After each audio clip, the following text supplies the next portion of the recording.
Hi, karibuni sana. Welcome on today's show.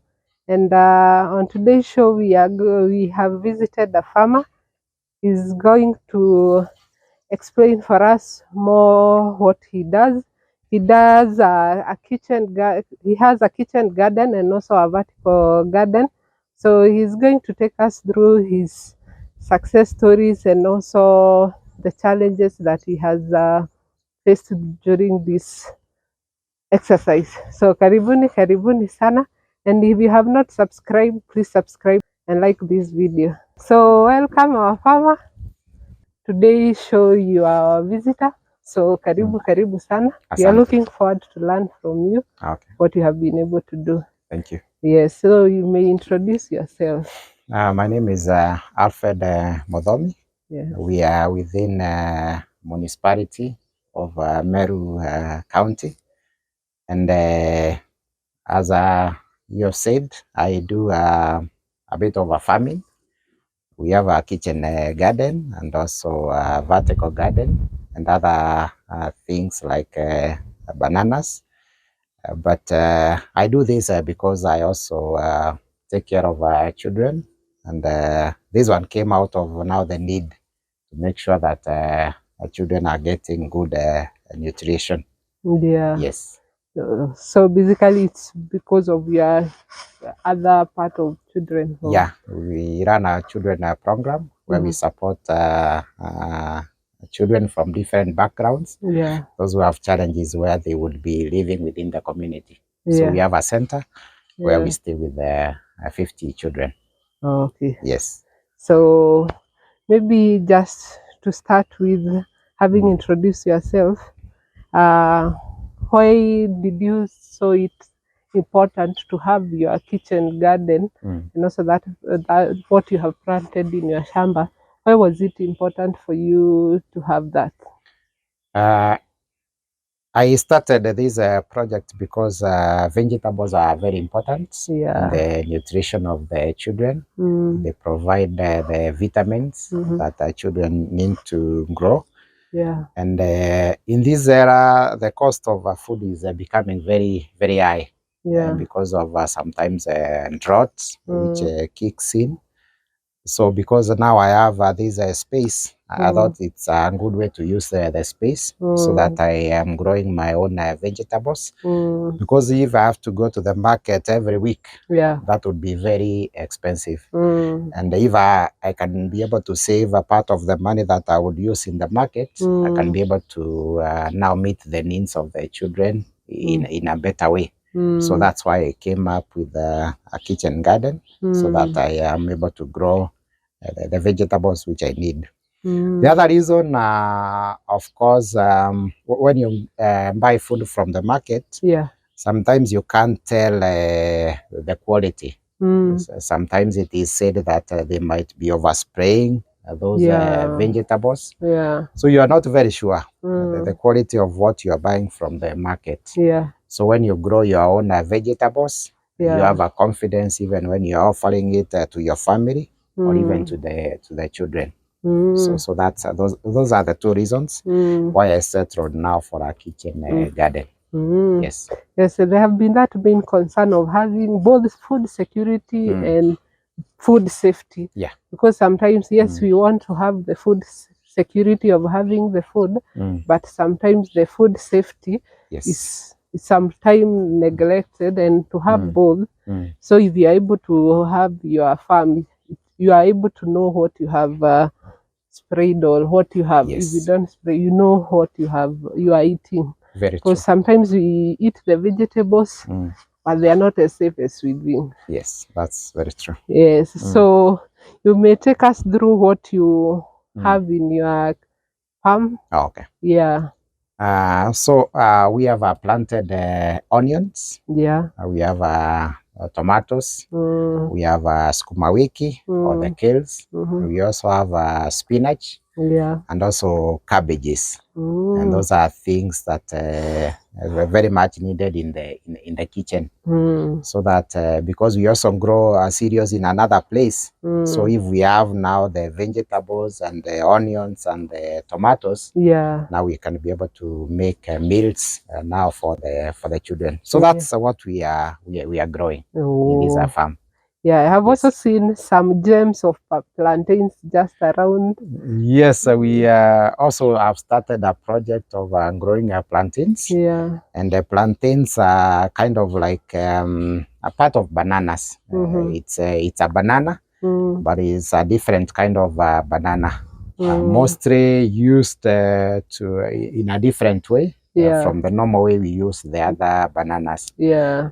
So like what I came to discover is that plantains are very nutritious. Yeah. And so I decided to try. And so far they are doing very, very well. And in fact, I'm using now the smaller part I've planted to now grow suckers, which I'm using now to establish a bigger plantation in a farm which we have in a place called Mitongo. Yeah. Yes. Which soon, maybe on another video, we'll feature it, but not on today's video. We'll have a feature on it soon on our channel. So maybe with this now the kitchen garden. How do you water? Do you do the sprinkling, or how do you irrigate? Okay. With now the kitchen garden, Yeah. it has also created an opportunity for me to give a young person some work to do. Oh. In fact, he's a college student. Yeah. So he also earns some money from watering these plants. He does it using sometimes a pipe. Yeah, because it's not a big. Yeah, it's not very big. Yeah. So he uses a pipe twice in a week. And then when it's very dry, we do it like after every 2 days. But when it's not very dry, we do it twice in a week. And then he also does the weeding of the plants. So we are lucky in this place. We have water, not the metered water, the community project water, which you use now to water the plants. Yes. So it's a bit cut the cost because it's a community funded water project. Yes. You have said you have spinach, cabbage, and such. So do you do it from a nursery? Do you buy the seedlings? We buy the seedlings. I have some neighbors who have some nurseries where we buy the seedlings. So that now we buy when it's ready for transplanting. Yeah, that's what I've been doing. Yeah. Yes. And that's even make the work easier because you just come and come and then when I've already prepared now the seed bed, and then we do just the planting. Yes. Oh, that's nice. So on this side we have two sides. So we'll see on the other side about vertical gardening. But before we go on the other side, we'd like to know some of the challenges now on, because this is not a vertical garden, it's a kitchen garden, which you have done it on the ground. So what are some of the challenges that you have faced when doing this kind of farming? When I've been having this kitchen garden, there are a few challenges. One of them is when it gets very dry for a long period of time. Sometimes we have now the rationing of water. Even if it's a community project water, sometimes it gets, the volumes are low.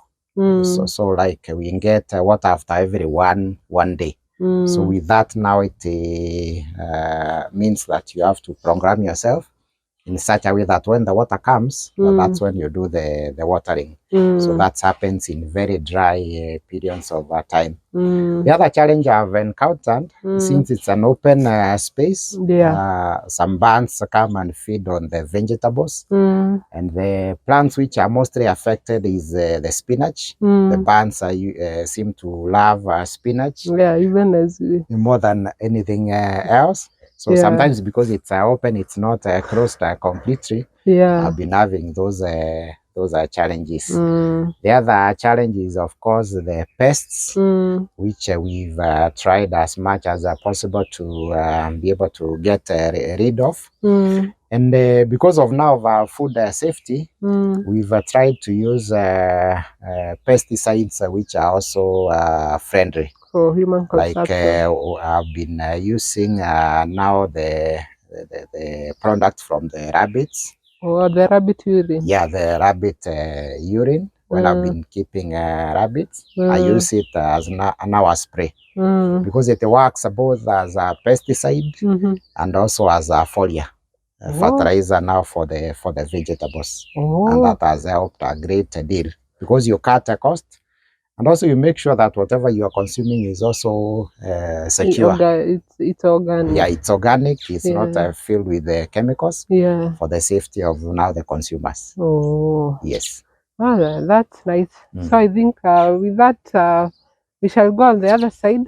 We learn more about vertical gardening. For those who didn't know, Meru, we have plantain. You see some plantain. Yeah. So let's go on the other side. Okay. Thank you. This side ndio umefanya the vertical gardening. Yes. So you can take us through the what you have here and also how you are able to set up this vertical garden. I did it about 3 months ago. Yeah. And it requires very few materials. The only thing actually you buy is now the polythene paper, which is high density, so that it's something durable. And this paper costs like 3,500 for this one. Yeah, for this specific type of vertical garden. Yeah. And it can stay for so many years. It's very thick, and it can serve some good purpose. So the other thing, of course, which you use is the soil and the manure, which is readily available for most people. Like me, I keep poultry, and also I have some sheep. So I mixed the manure with the soil, and then you put it just round until now the top. So the importance of a vertical garden is that you economize on the space. Yeah. Yeah. In case you even have a little space, you can be able to have so many plants. As you can see, the plants are many. Yeah. Also, it makes also the use of water very efficient because now you just pour water at the top, and then the water just goes around the. Oh, so you don't do like this. You don't have to do every place. Once you water it here, because it's so much connected, so the water goes up to down. So it's efficient use of water.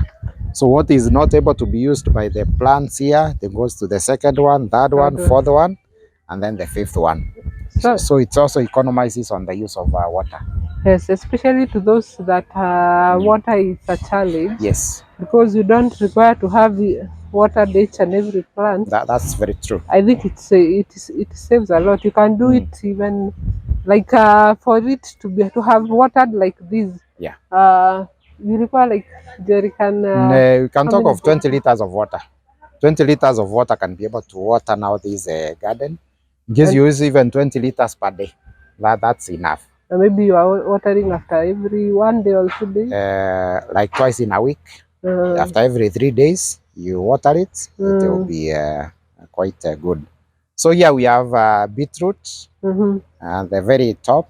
This one. Beetroot. Okay. And then we have sukuma wiki, the kales. We still have spinach. So those are the three varieties we have in this vertical garden.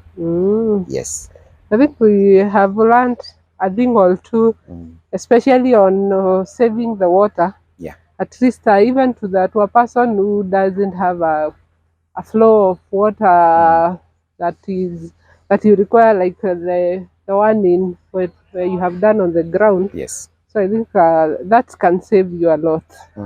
So maybe we can also see some of the plantains. Yes. That you have also.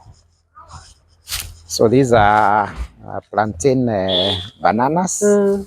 Yeah, I've been having this for the last 3 years. Yes. You can see they have already produced, and I've eaten part of them. So this is now like the third time that it's producing. And plantains are very nutritious. Yeah, and I do not tried this before. I just got suckers from someone.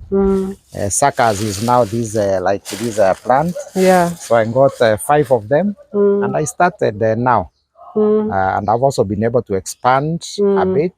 And I'm using this one as a way of also growing more suckers, so that I'm able to establish a bigger plantation. Because the plantains, there's a good market for them.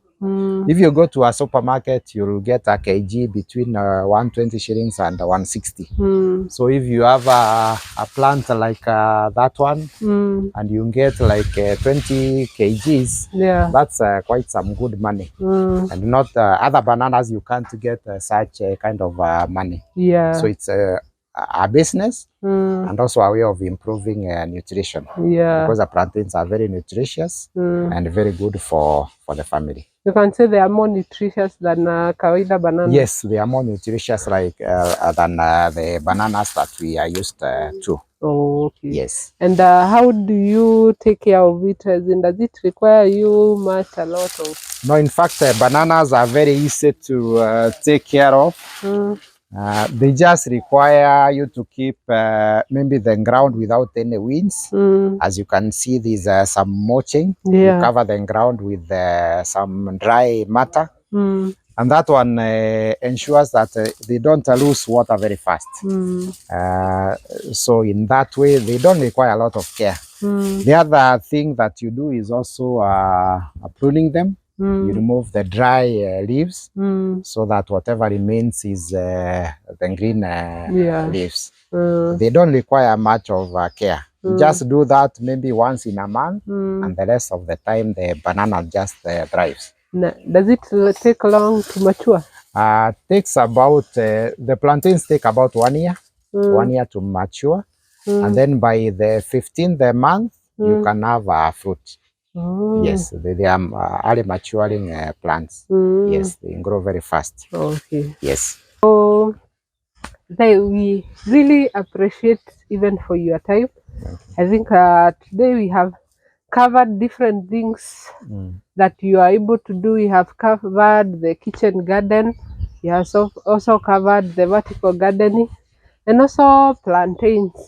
Because now in Kenya we don't have it that so much. Yeah. So even seeing it on the shamba, for me, I've seen it on the supermarkets.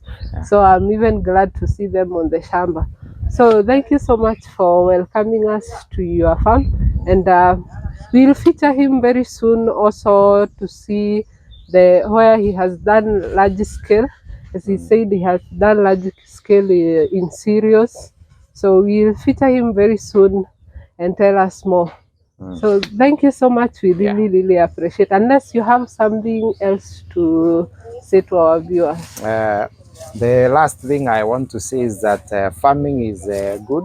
Yeah. You just require to have passion. Yeah. And regardless of the space that you have, because we have seen with the kitchen garden, you just require a small part. So if you have any space, just think of how you can use that space.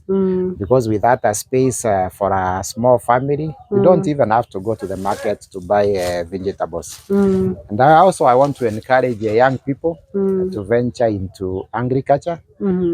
People will always need food. Yeah. So it's not something that you say I can produce and then fail to get buyers. People need food because we have to eat food for us to survive. So agriculture is a lucrative venture.